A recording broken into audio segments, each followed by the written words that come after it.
Welcome back to One Winning Pod.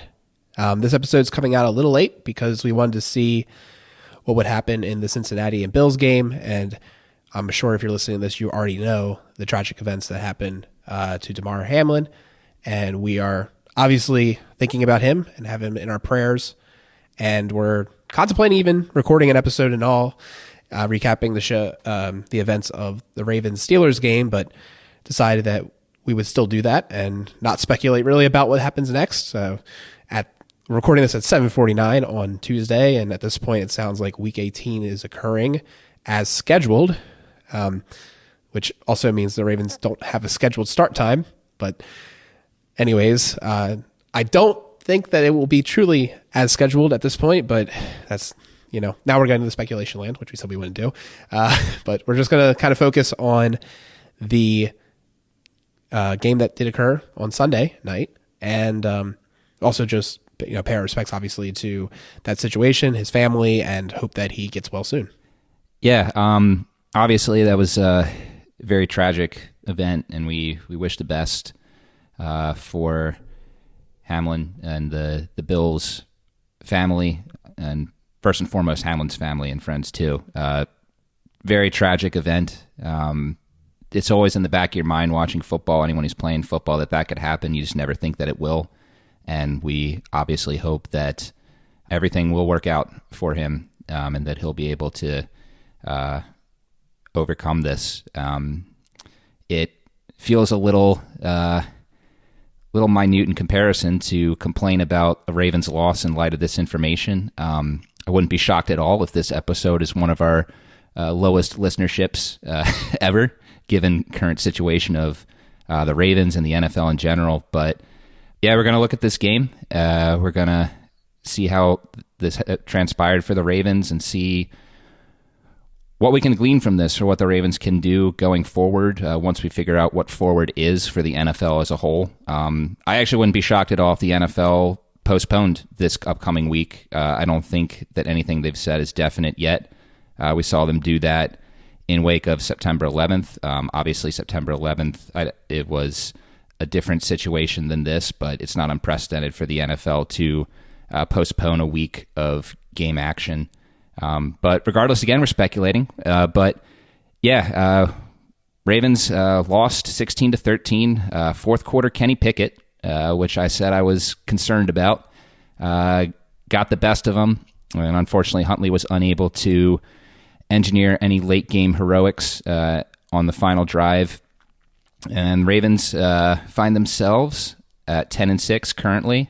They are in second place in the AFC North, and still waiting for the return of Lamar Jackson. So Ravens could certainly be in a worse spot, but at the same time, looking at these events right now, I think we got some questions as to where this franchise can ultimately go. What's their ultimate ceiling as we approach the playoffs?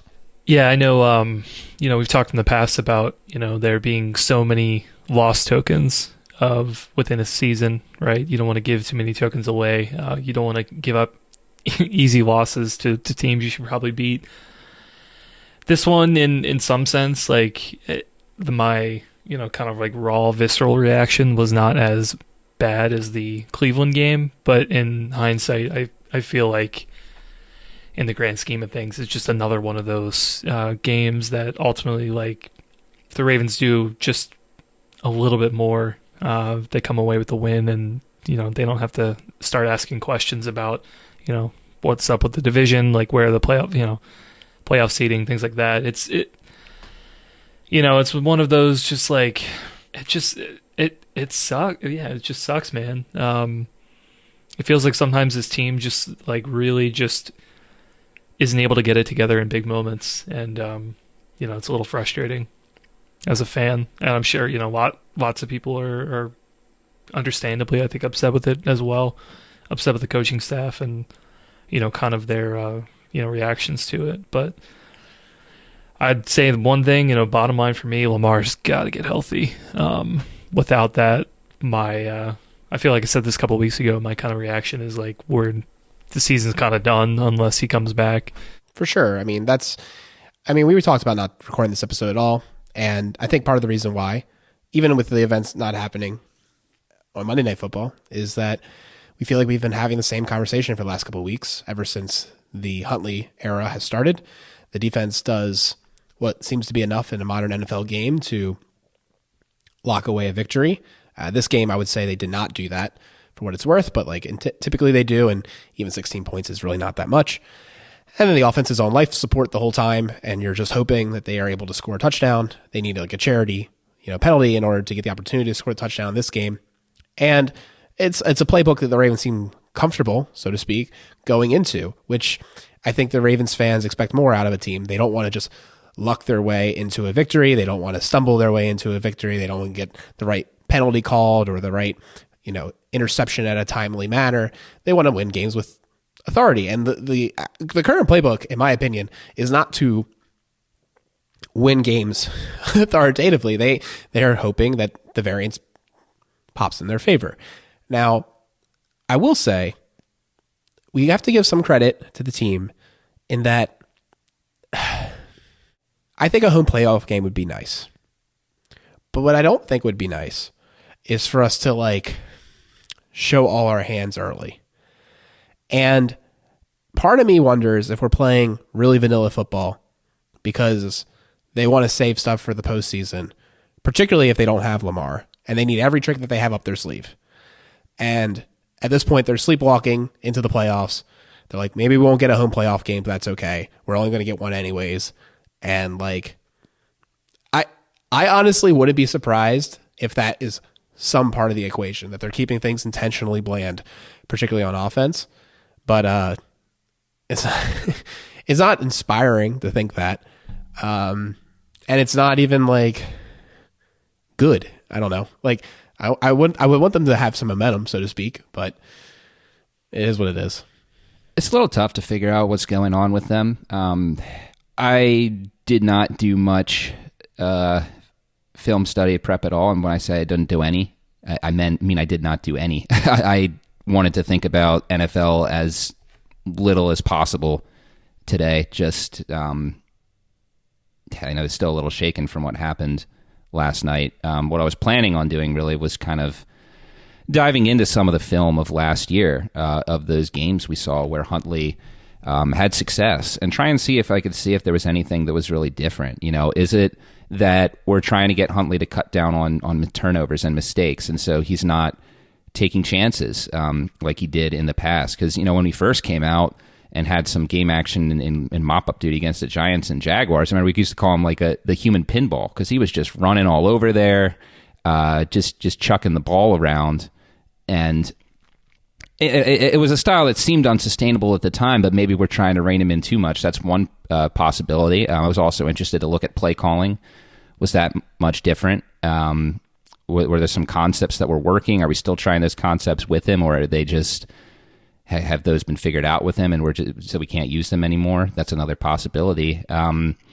It's starting to feel a little weird with Huntley that we're seeing this much of a drop with him. I know that I said a couple episodes ago that when we're talking about Huntley, he had those 3 big games last year.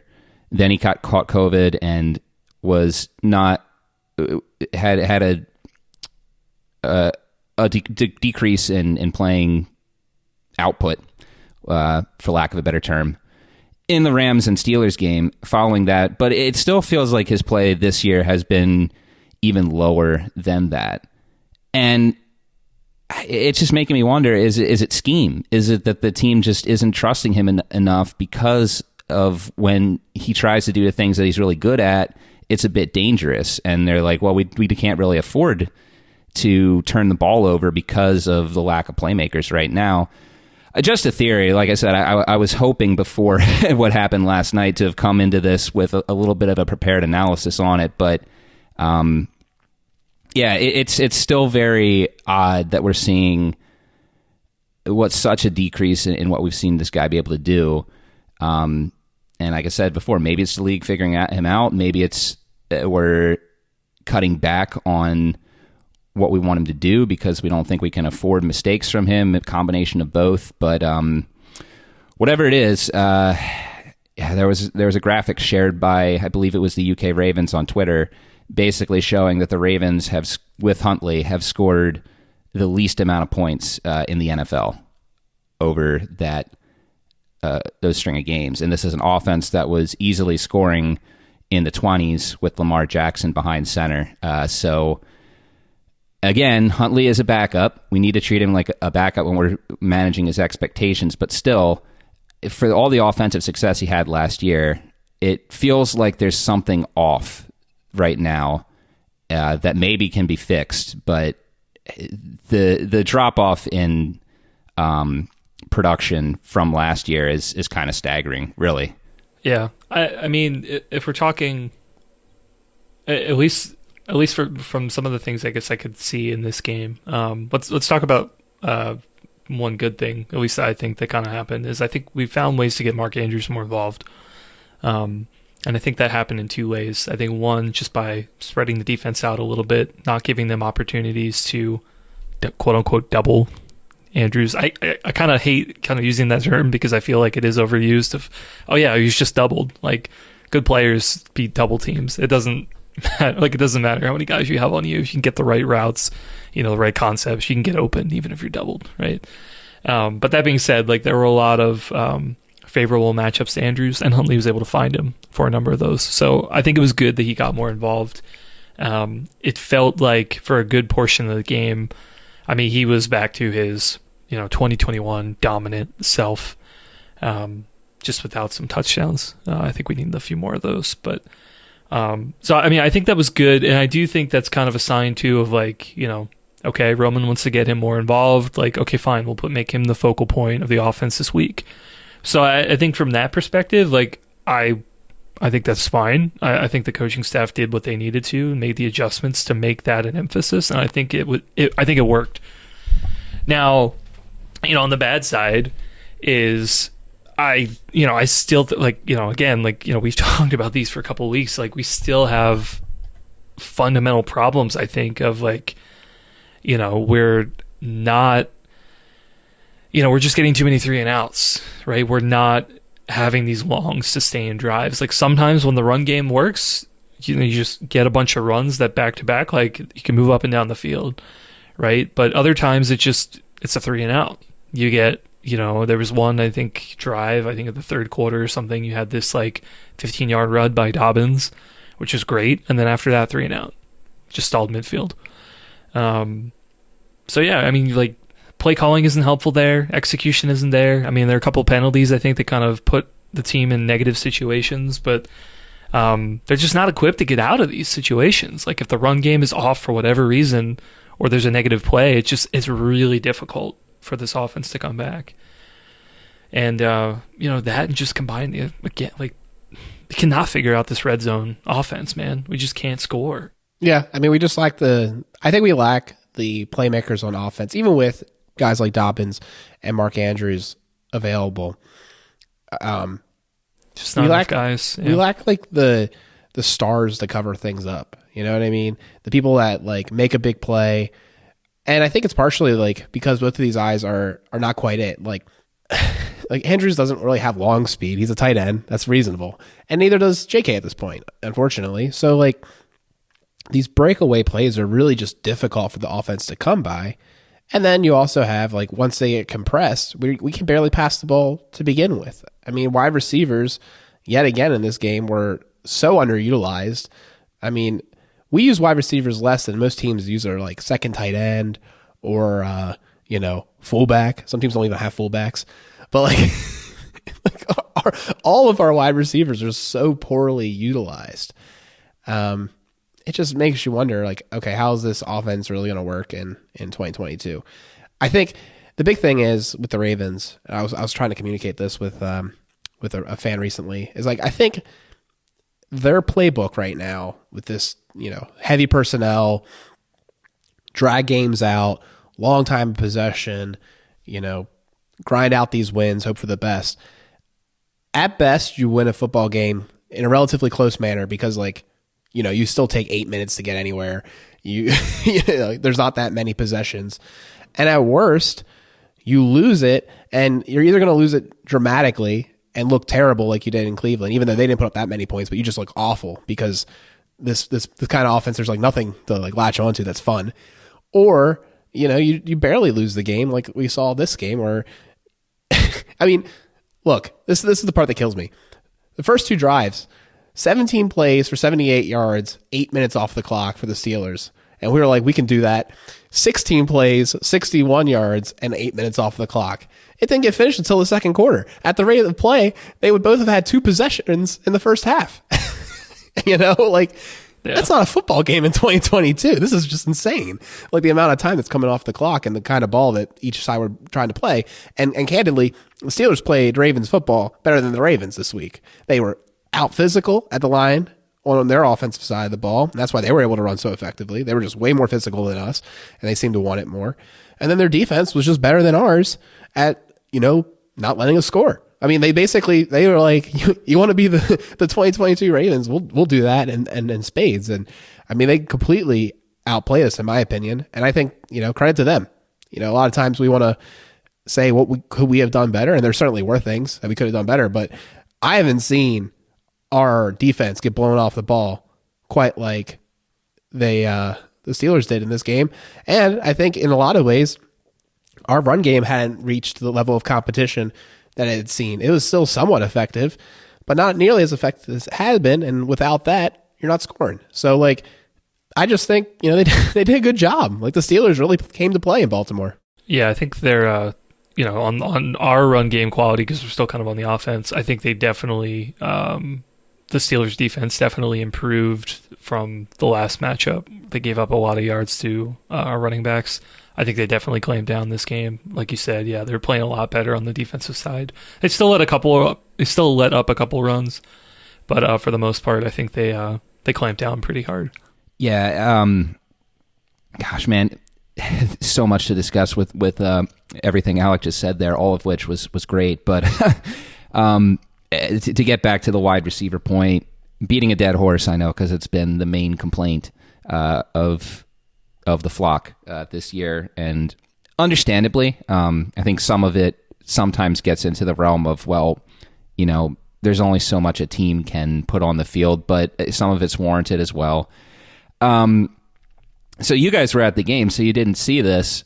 How Sunday Night Football does the player introductions, and they go by and they show everyone's headshot and they say their name and what school they're from for the starting offense and defense. The Ravens starting offense, only one wide receiver, Demarcus Robinson, was part of that. So that kind of tells you everything. What was ironic about it was the Ravens did have one wide receiver on the field for the first play of the game, and it was Sammy Watkins. It wasn't even Demarcus Robinson, but still. The point still stands that it's a problem. But that said, at the same time, again, it's not the only problem of this team. You look, there are plenty of teams out there with better wide receiver rooms that are not going to be in the playoffs this year. Arizona Cardinals, better wide receiver room than the Ravens. They're going to be sitting at home. Los Angeles Rams this year, yes, sure, last year they won the Super Bowl, sure, but it didn't help them this year.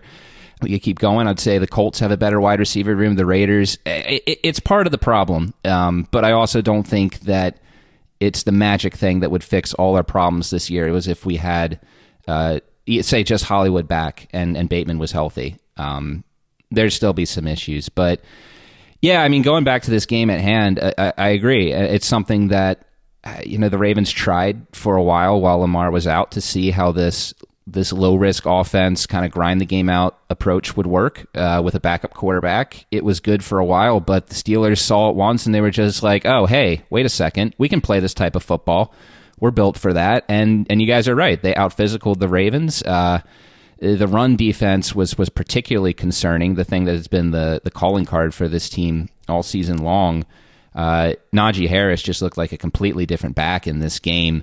The Ravens are having a difficult time wrapping him up. The Steelers were prepared for the run blitzes of Roquan Smith and Patrick Queen. They consistently got both those guys out of position in the run game.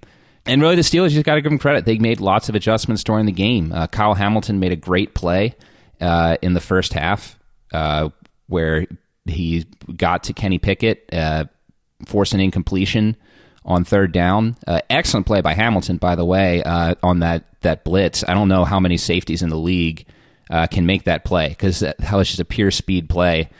But to the Steelers' credit, Ravens tried it at least one more time in the game, I think maybe twice, and Pickett was ready for it. They had the protection there for him. He stepped up in the pocket, delivered a pass, and neutralized it.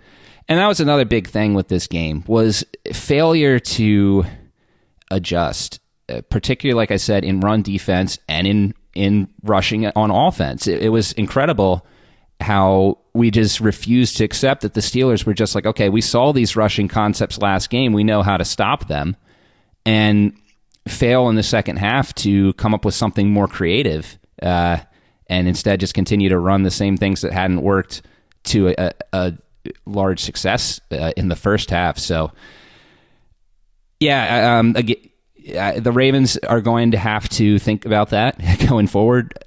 Maybe back to Alex's point, we didn't want to show too much of our hand. That's possible. But at the same time, losing a game like that can also affect the team morale. So if that's the case, then you're playing with fire a bit there. But yeah, definitely the Ravens had an approach that was working for a while, but I think this game showed that they're going to have to come up with some counters, because teams are going to be able to figure this out. If we want to have one complaint about the offense as well, I mean, we haven't talked about it yet. It was just the fact that second half where we got the big kickoff return by Justice Hill, we're like, all right, surely we're going to score on this possession. We're already in field goal range. Well, they backed up. They lost 2 yards on that drive. And that was the reason they didn't go for a field goal, because it was already like a really long one. But you're just like, oh, well, surely they'll get some positive yardage in this down and distance, and like anything will help Tucker, nail in a 50-plus yarder. And I just can't believe like we didn't even score on that possession. That was the high point, I think, for me, as far as the offense's lack of ability to execute and produce, even in the most gimme of situations. You had the field position and you just went backwards. Like that's unacceptable. And I just, I was so discouraged by that. And I think it was pretty deflating in the stadium as well. Just like that was a huge gut shot. You get the excitement of the return, and then you can't do anything with it. And then you give them you think like, oh, well, at least they all have bad field position. And they did, but like, didn't end up mattering. Like the Ravens were never able to score points after that. Yeah, I think whatever happens the next couple of weeks, and the ultimate end of the season, I feel like more and more people now, I think, are finally getting more of the accepting that something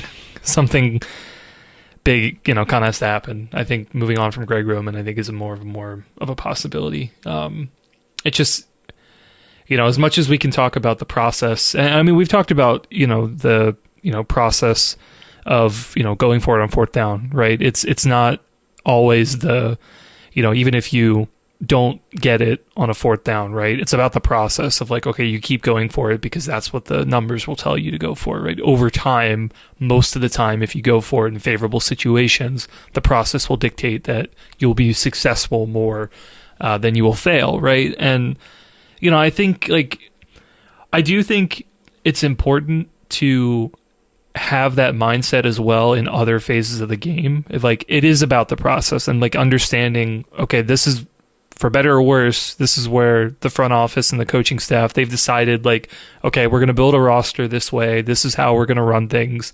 This is how our offense is going to work. Our defense is going to work. It's going to be, complementary sort of football. And, back to your point, Alec, of they're willing to grind out these games. And, with that process comes trade-offs of okay, well, here's what's going to happen when things go right, and here's what's going to happen when things go wrong, right?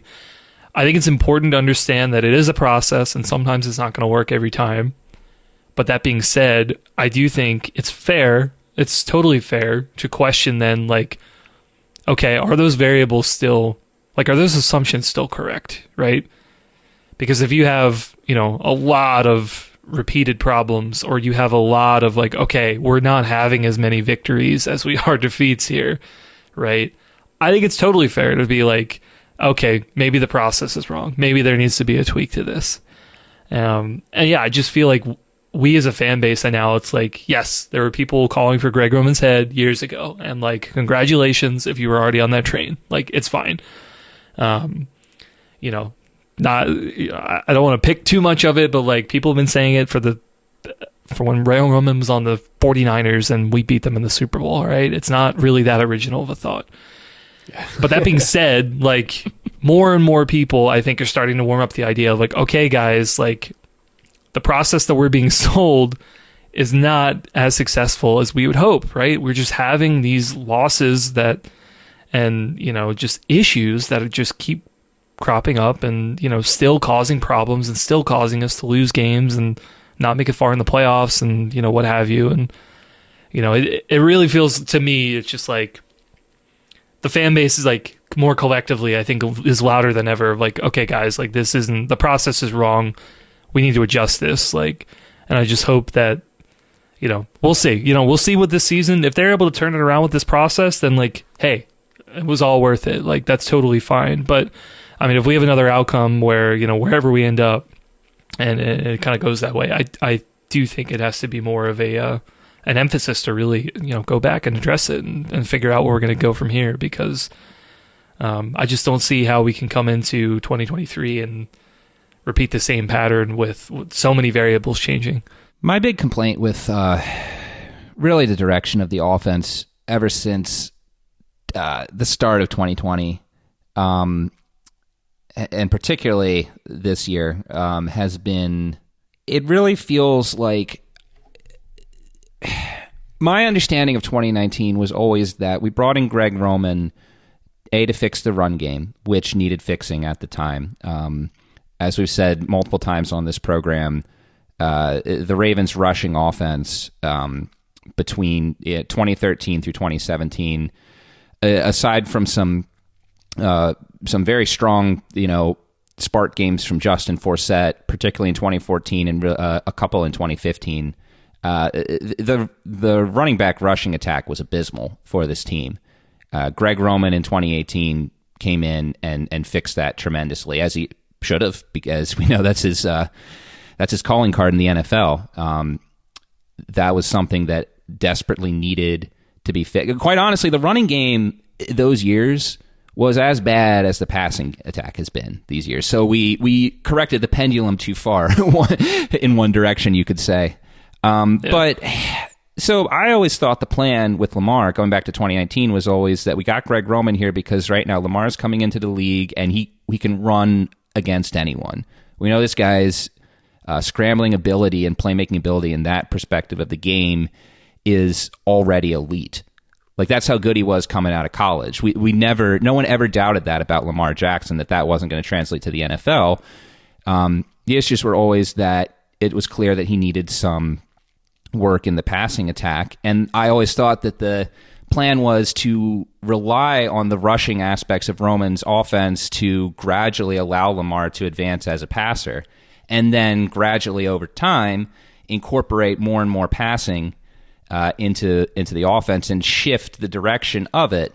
But it feels like, despite the fact that Lamar Jackson has taken incredible strides as a passer, we've talked about that many times, he's capable of winning games without rushing at all. But it feels like we're kind of stuck, and like, you know, you're a parent of a sixth grader and you won't let them exit the tricycle stage. That's honestly what it feels like. And you got this sixth grader with their knees in their face riding a tricycle. It's like he's outgrown this offense. The Ravens should have been able to transcend that, and it feels like yeah, we're just trying to run out the same thing over and over and staying put without evolving the game. And we saw some hints of that at the beginning of last year, that the passing game would come back. And there's been some of it. There was some of it this year before Lamar went down, particularly before Bateman went down, but it's just not enough. And I don't know. I'm not someone who comments much on what the Ravens want to do with offensive coordinator, kind of from cynicism. Once they didn't release him after 2020, when it felt very obvious after that Bills game, I resigned myself to the fact that he was going to be there until he found another job. So I was like, what's the point in wasting energy about it? And then secondly, here's the thing. Greg Roman is unquestionably the second best offensive coordinator in Ravens franchise history. I don't have much faith that we're going to be able to replace him with someone better because we haven't. We lucked into 1 year of Gary Kubiak, and then everyone else, honestly, Roman is way better than anyone other name you can come up with who's been an offensive coordinator for this team. I mean, wait, so is Kubiak your number one? Because I'd almost even argue that Roman is like number one, and that feels really weird to say. You could argue that too. I mean, you could argue that. I go with Kubiak because I feel like his approach was more balanced. He was also very good at the run game. Justin Forsett, I think we saw that. 2014, he had a career year. He did very well in Kubiak offenses before that. And then after Gary Kubiak left, Forsett, he had back-to-back good, strong games against the Steelers and Browns in 2015 and was abysmal outside of that. He was 100%. As much as I love Justin Forsett, seems like a great guy. Absolutely loved his story in 2014. He was a direct product of the Gary Kubiak rushing scheme. And I mean, Joe Flacco's best passing numbers in a regular season come with Kubiak. I don't even think we can give put him higher than number 3 because his offensive scheme worked great for the Super Bowl run, but then, was quickly 2013 was 2013 was abysmal. So it's like, that's the other difficult thing about it. It's just like we have no faith that this organization can get someone better than Roman. And that's kind of the dark, disappointing thing about it. Yeah, no, I mean it's certainly a great point, and it's something that's going to continue to be talked about, I think, until morale improves, right? Until something happens.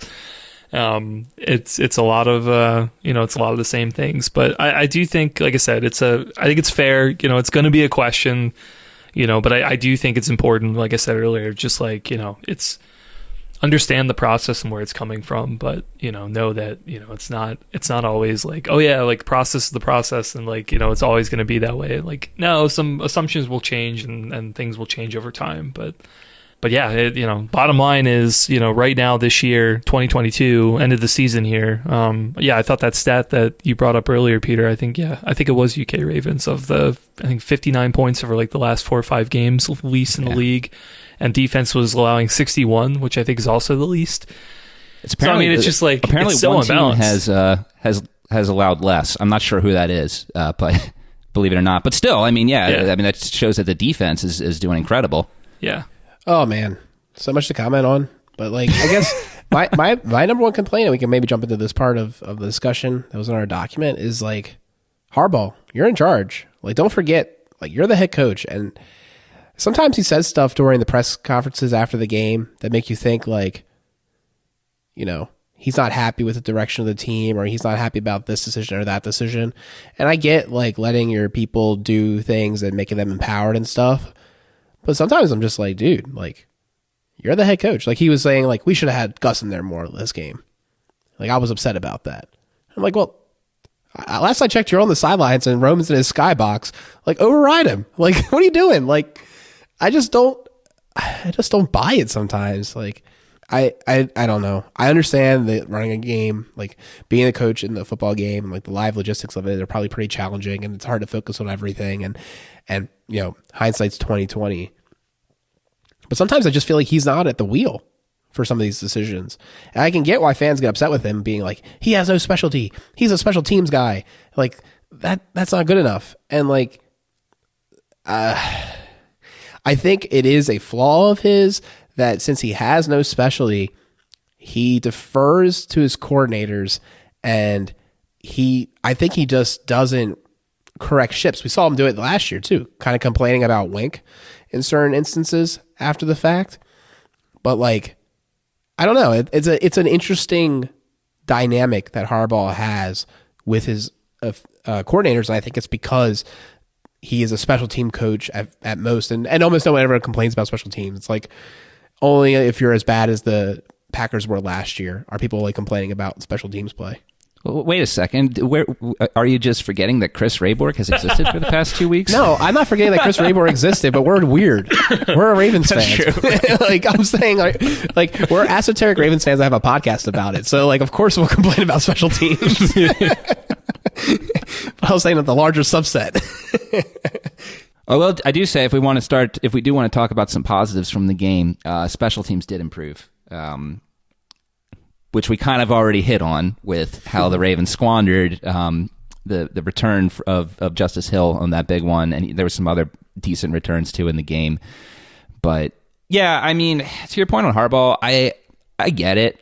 What I wish he would have said in that situation was added on that, put some blame explicitly on himself and be like, I have to make sure that doesn't happen again,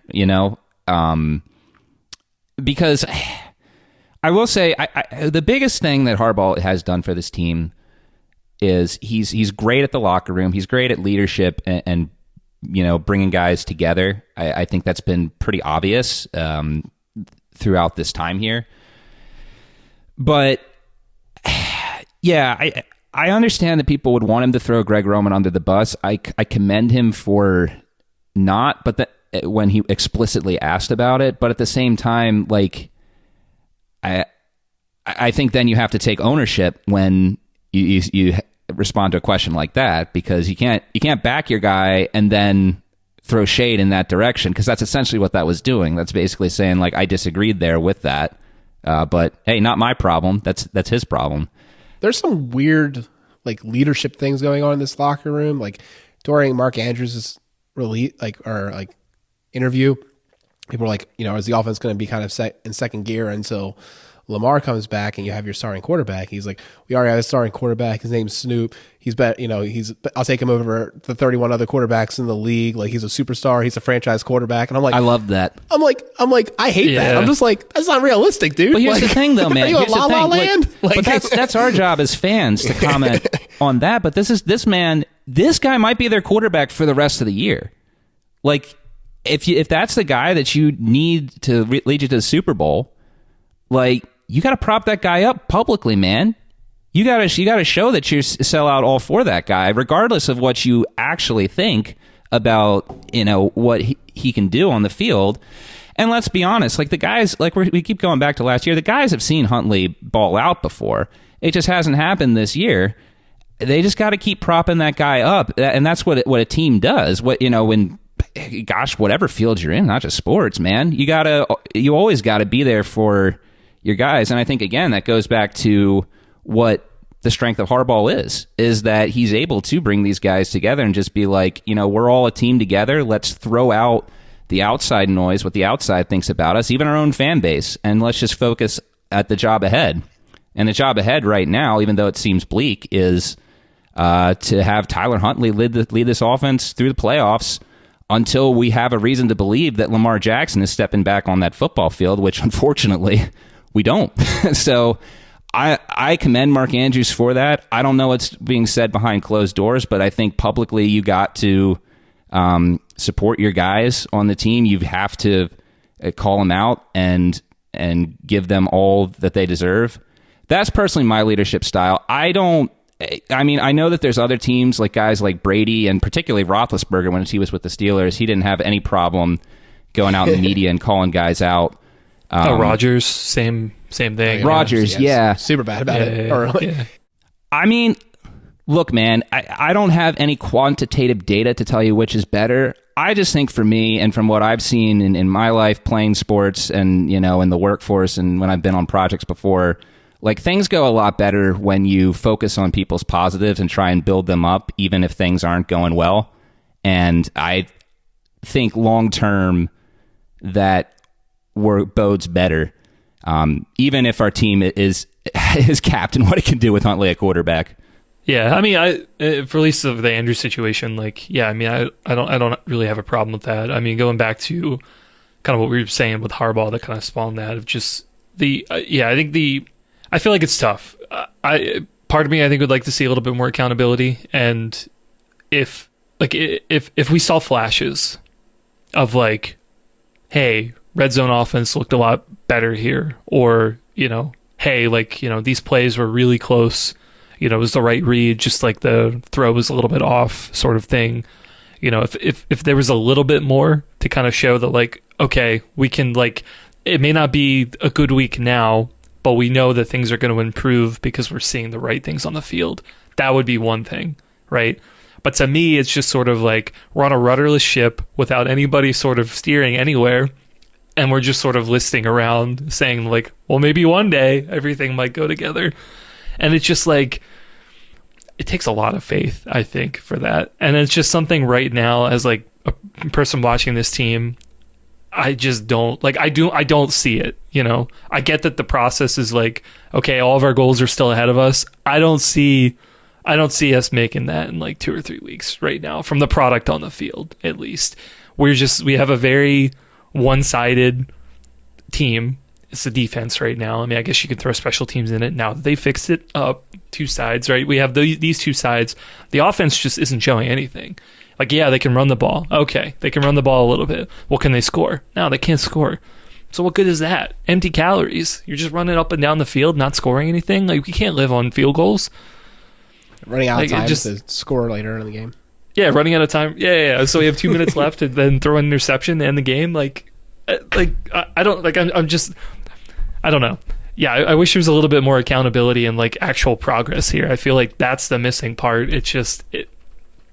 I don't know. We say that we're going to get better, and like our goals are still there until they're not, right? Until they lose the game, and then they're out of the playoffs, and that's what happens. And it's a little frustrating. Like I feel like I would like to see, just a little bit more ownership, a little bit more like, frustration of like, confirmation. Like, the guys want it just as much as like we do as fans, And obviously, we're not in the locker room. We can't see everything. We can't hear all the conversations, what's going on. But I think there could be a little bit more.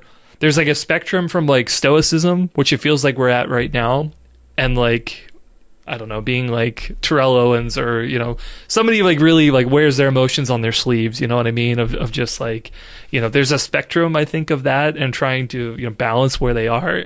And I think Harbaugh is just too far on the stoicism route, and just say like, you gotta trust this guys. You gotta trust this guys, because it just feels like we're being gaslighted sometimes. It's just like, you watch and see, like, you see what we're seeing here, because it looks like we're just not going anywhere. In some sense, we're going backwards. It's crazy. Yeah, I think we're kind of in a way saying similar things, Peter. Or at least when you were talking about, you wish that Harbaugh would have said it slightly differently. I think that's mainly what I'm saying about Mark Andrews is like, sometimes when he was saying those comments, I was like, first of all, I usually love everything he says. I love his like competitiveness and his usual just like we're gonna take over the world attitude. And I was just like hoping that he was saying something like, you know what, like, that's not the way we think about it. We think that he's able to play at a high level, and our team can achieve high things with him. And like, we've seen it before, and we know that like we'll get there. And like, I don't know, I would have liked that better than like, he almost like made Lamar sound like trash. Like the way he was talking about it, he was like, I'll take Huntley over Lamar. Like he's the greatest thing ever. Cause he was like, I'll take him over, the other 31 quarterbacks in the league. And I'm like, what? I don't think he was saying that. I don't think he was saying that, but we might need to agree to disagree on this. I mean, just the way you said it, I was like, he making it sound like Huntley is like literally the greatest quarterback currently playing in the league. And like, I don't think. See, here's the other thing, though. That's not it. Here's the other thing. You always got to read between the lines with everything. So, like, he is saying 2 things at once there. Number one, he is saying, like, he's trying to prop up Snoop because he knows this guy's going to get blasted by the media, by the fan base for that interception and for the failure of the passing game, and that Huntley's going to take the brunt of the loss. And again, like I'm saying, for this year, they might need him. They might need him for as long as they can keep going this year. But number 2, also, like, the fact that he went that hard in on Huntley, also, you can read his mind that he's like, we got to do everything we can to get this guy at his best. Even, you're not going to go out there and say that for Josh Allen after, he has a bum game, or even for Lamar, right? Because they've done it so many times, they don't need to be propped back up. And that's what it comes down to. And like, that's the job of the players, right? Man, they're all in that scrum together. The job of the players is for everyone to make sure they got everyone's back. And, it's the job of the coaches to go out there and, be critical of players in press conferences, in my opinion. Players, it's a little bit different. And, and I think there has been some accountability, too. I mean, Zeitler was very frank in his post-game, at least what I'm not someone who watches them, but I've seen the sound bites. I see some quotes here and there. I mean, Zeitler was very frank that things had to get fixed. And I mean, to Andrew's credit, he mentioned that the offense did good things, but they didn't capitalize on good field position and in the red zone, So I feel like what we're saying is like the process is good, right? It's just like what is going on? Like, this isn't the locker room is not toxic. It seems like everything outside's a little toxic, admittedly, right? But like that process is fine, right? In terms of like, are we doing the right things? Yes. The results are not there, and there's a disconnect of just like, okay, well, if you do everything right, why aren't the results there, right? There's something else that is, why aren't we putting everything together? And that's what's frustrating, right?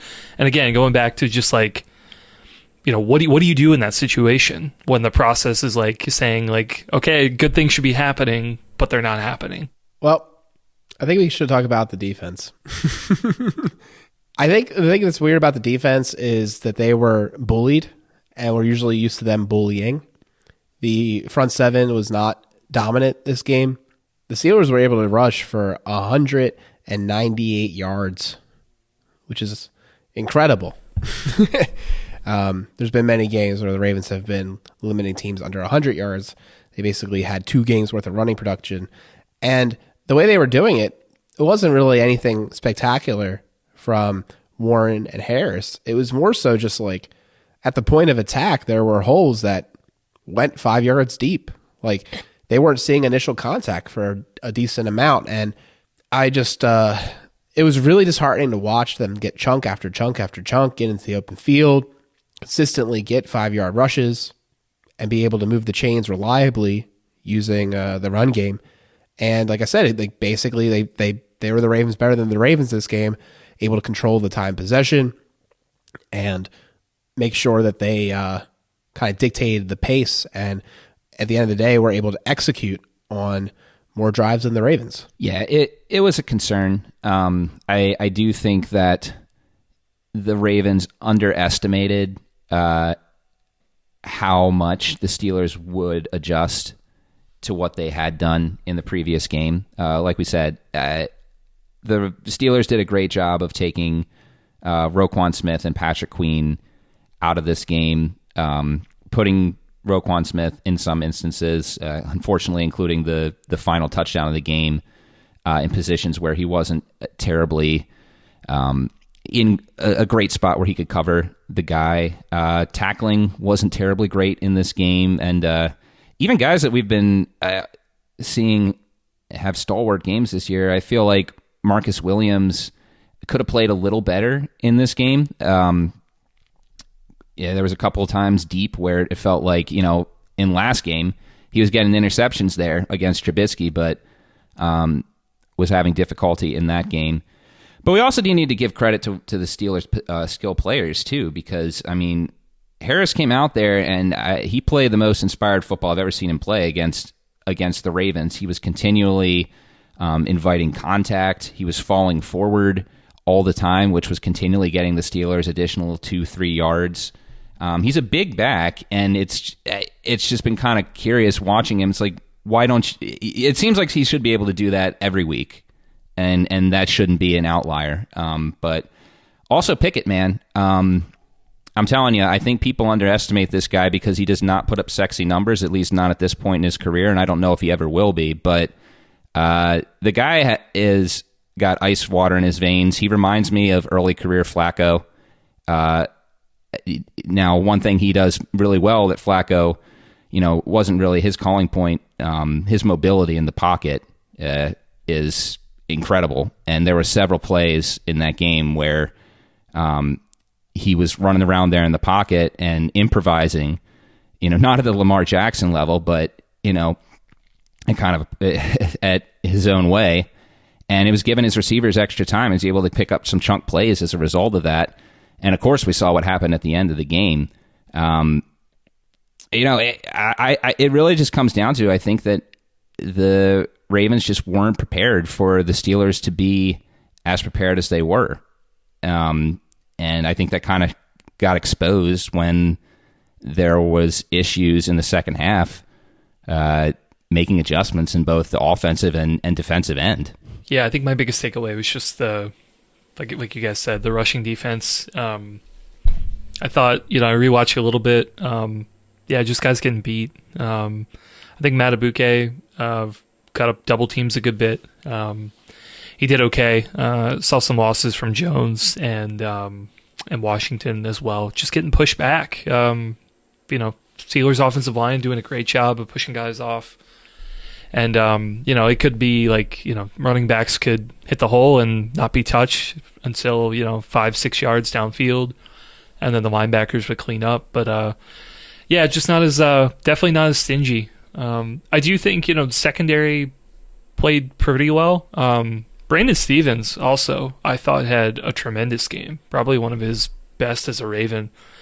I think, a couple of pass deflections, pretty tight coverage most of the time. I don't know if he was flagged this game, but yeah, overall, I think he had a pretty incredible game. I mean, he switched up a decent bit. He was on Deontay Johnson a little bit, Pickens near the end, let up like a couple catches, but also not any that I thought were particularly egregious. I think for the most part, the Pickett in the offense, I think we're just, kind of taking steady shots and, moving drives and everything. It wasn't until the last touchdown of the game that, there was a play that I thought was kind of like, the nail in the coffin kind of thing. But Stevens didn't let up any of those.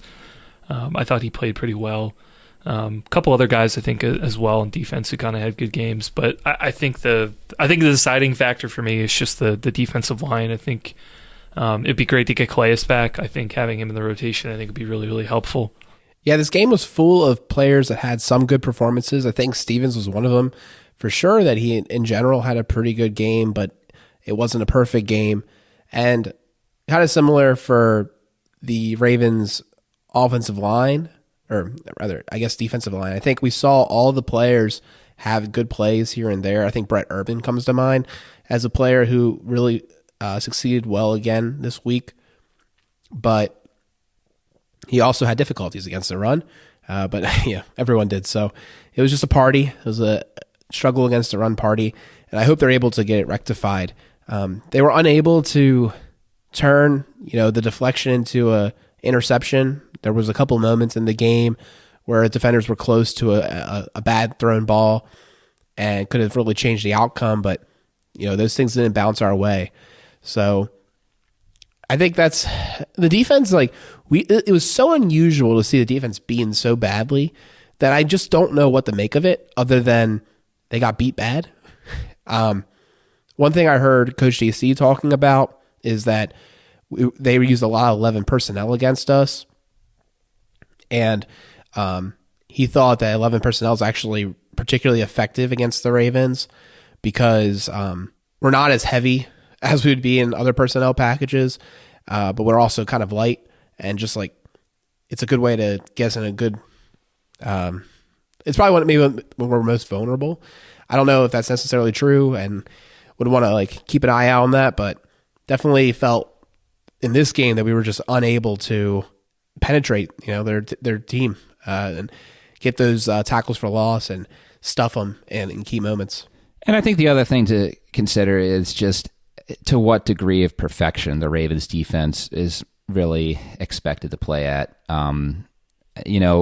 Yes, they got run over more than they have in the past, this year particularly, but no touchdowns given up on the ground. The only touchdown they gave up was that the game-winning play, as we discussed before.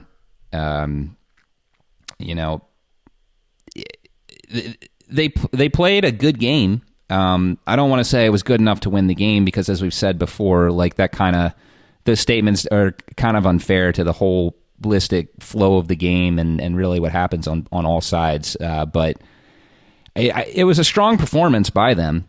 It's not like the Steelers gashed them for 40 points. Certain franchises put up this kind of defensive performance, and they're, running around in circles, throwing confetti. But for the Ravens, with what we're having to expect from them this year, it was a less than ideal. But again, still, like, overall, not a terribly bad performance. It's just chunk plays seem to be something this defense can really give up. Unlike last year, the big plays really aren't coming very much against the Steelers. I mean, even looking against what the Steelers were able to do, they gave up a 28-yard reception to Sims. Jalen Warren had that 30-yard run that happened on their first drive of the Steelers, I believe. They got him around the left side on a sweep, and just some poor tackling there extended that play longer than it should have been. But man, I mean, it's just that when offenses have success against these defenses, or this defense, it's because they're able to basically grind out these short yardage plays. So it is interesting because it's the opposite of last year, right? The problem last year was that the Ravens gave up way too many explosive plays, and this year it's kind of the opposite. Is they're giving up not enough so that their offense, doesn't have time to respond when the opposing team does score. So yeah, it's interesting that it's like we've fixed one problem, but a new one has kind of sprung up as a result. Yeah, and it's having a more competent offense that can score can then alleviate that new problem that you've had, which 100%. Which is also unfortunate. Yeah, it's a discussion we unfortunately have to have right now. Yeah, but yeah, I mean, I don't know. Yeah, I feel like my ultimate thing right now is just like I'm not worried about the defense long term. I think his defense is definitely good enough to be in the playoffs. Definitely a playoff caliber defense. I think getting the pieces back, Peters and Campbell, I think are going to be huge if they can come back. But I think we're seeing a really good level of play now, and even from some of our backup players. Some of the things we did see, like from Stevens and from role players like Urban and things like that, I think that does encourage me. Just over the next couple of weeks, however long this goes, that defense is going to step up and play well. So yeah, I mean, I would consider this a little bit of an anomaly. I wouldn't be too concerned. Yeah, for sure. I think it's something they could build off of. The good performances of Urban and Stevens are, like, I think, highlights for players that, when these other guys come back from their injuries, don't need as many snaps, but it's good that you have them in their rotational basis. Like, for instance, I think now with Stevens playing better, I wouldn't be shocked if when Peters is back, if people try to use 11 personnel against us, we're like, no problem. We'll have Stevens on the outside. We'll move Marlon to the slot. We'll have Hamilton on the other guy. Like, that feels like a decent package that could be used. And similarly, like, you just look at the team and the other position groups, and Marlowe was like not targeted. He was shut down basically all game. This defensive line has shown flashes. I just think, I'm wondering if we're running the right pressure schemes. We didn't really bring numbers against Pickett. We were hoping that he would make mistakes. And it seems like the rookie was able to not make those mistakes. He didn't play into our hands, so to speak. So I'm wondering if using blitzes more methodically, like getting a little bit more aggression out of McDonald, would be a good idea. Yeah, it's possible. I didn't read the coverages that way, but if that is true, that we were trying to wait on mistakes by Pickett, that kind of feels like a missed scouting report to me. So I hope that wasn't the case, because I mean, the guy has been incredibly careful with the football since the 3 interception debacle he had against Miami, which was only his 4th start in the NFL. It's like the guy has a string of 8 games here where he's only thrown 2 picks and hasn't gotten sacked more than 3 times in a game. since mid-November. So the Steelers have crafted an offense around him where it's really like what we should be doing with Huntley. If we can just figure out a better... I don't even want to say that. It's the same exact thing we're doing with Huntley. It's just the fact that Pickett, as a first-round pick, he has better passing tools in his arm right now than Huntley does. So it's a conservative offense they're running. It's one that's tailored towards the things that he can do well. So, I mean, in that personal situation, yeah, maybe you need to pressure the guy more. And maybe that's why he's not making mistakes, because that's just not what teams are doing. But yeah, I mean, it doesn't shock me that if we were waiting for Pickett to make a mistake, that strategy didn't work, because the Steelers have found a way to be really cautious with him. And really, to Pickett's credit, I mean, he is playing better and not forcing the ball, really. That's been a strength of his in this back half of the year. All right. What a somber episode it's been. I think for my moral victory, I went Brett Urban last time. I'll leave him out there for you guys if you want to choose him. But I'm going to go ahead and pick our favorite running back, J.K. Dobbins.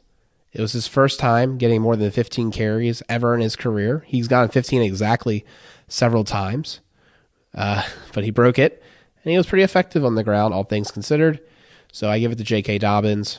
The only guy I want to see with the ball in his hands other than Gus Edwards. Yeah, Dobbins played well. It's just unfortunate that it wasn't a little better. I'll give mine to the guy we mentioned already, Brandon Stevens. We talked that he needed to step up. The entire Pittsburgh receiving team all had very quiet games. George Pickens, who had big plays last week. So I guess I'll throw in Marlon here too. Pickens, last year, obviously we saw Jamar Chase have a huge game, and then in round 2, he had a huge game again. Of course, there were a lot of injuries that had to do with that, so Marlon himself wasn't able to get a second crack at it. But yeah, when the Steelers targeted Pickens, 4 targets, the guy had 2 catches for 29 yards. That included Stevenson's excellent defense of him in the end zone that prevented the touchdown on that first drive. So Stevens, as well as I'll throw Marlon in there as well. Nice. I'll go ahead and give mine to a guy I mentioned earlier, Mark Andrews. Yeah, really, really great to see him a little bit more involved in the offense. Like I said, it kind of looked like the 2021 version of Mark Andrews a little bit. I think he caught all 9 targets that he was thrown his way, and it was great to see him be a focal point of the offense. Now we just need to get him some touchdowns, and then we'll be good to go. Well, for sure. As far as the preview episode goes this week, we're kind of in a holding pattern as we don't know what's going on as far as the NFL goes. We plan to talk to card collector Justin. We had it all planned out, but we'll see if we're able to make a preview show happen this week. If not, assume that the Ravens are... I think we all will predict the Ravens are going to lose the game. Oh, I feel so sad. But we'll maybe talk about it. And I'm reading up. It's now 8:55, so now you get an idea of the record time versus the edited time. Doesn't seem like I have any more updates on Damar Hamlin, but hopefully he continues. It sounds like he's in better condition than he was, so good, I guess. So we'll just keep praying for him and hope that he has a full recovery. You can find us online on Twitter at OneWinningPod, and you can email us onewinningpod@gmail.com. We'll talk to you soon.